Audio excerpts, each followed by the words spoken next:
નમસ્કાર, TV30ના ડિજિટલ પ્લેટફોર્મમાં આપનું સ્વાગત છે। આપ જોઈ રહ્યા છો ટોપ ન્યૂઝ। છત્તીસગઢમાં 208 માઓવાદીઓએ આત્મસમર્પણ કર્યું। ઉત્તર બસ્તર લાલ આતંકથી મુક્ત થયું। લાલ આતંકથી મુક્તિ તરફ આ એક મહત્વપૂર્ણ પગલું છે। તો સબરીમાલા સોનાની ચોરી કેસમાં એસઆઈટીએ કરી મોટી કાર્યવાહી। મુખ્ય આરોપી ઉન્નીકૃષ્ણન પોટીની ધરપકડ કરવામાં આવી છે। એસઆઈટીએ પોટી વિરુદ્ધ 2 કેસો દાખલ કર્યા। આસામના તિનસુકિયામાં આર્મી કેમ્પ પર આતંકવાદી હુમલો કરવામાં આવ્યો। 3 સૈનિકો ઘાયલ થયા। પોલીસ સાથે સંકલનમાં વિસ્તારમાં કરાયું સર્ચ ઓપરેશન યથાવત। તો બેંગલુરુમાં બિઝનેસ કોરિડોર ટ્રાફિક જામમાંથી રાહત આપશે। સરકારે 117 કિલોમીટર લાંબા પેરીફેરલ રિંગ રોડ PRR પ્રોજેક્ટને મંજૂરી આપી। આ પ્રોજેક્ટ બેંગલુરુ બિઝનેસ કોરિડોર તરીકે ઓળખાશે।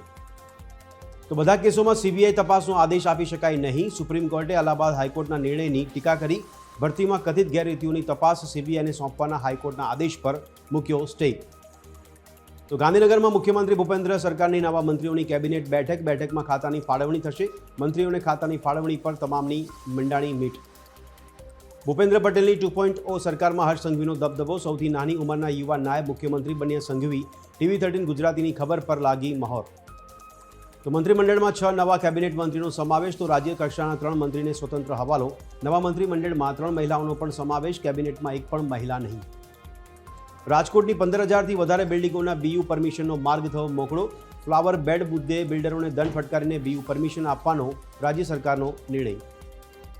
તો 20થી 22 ઓક્ટોબર દરમિયાન હળવાથી મધ્યમ વરસાદની આગાહી કરાઈ। આજે નર્મદા, તાપી, નવસારી, વલસાડ, દાદરાનગર હવેલી અને ડાંગમાં પડશે વરસાદ।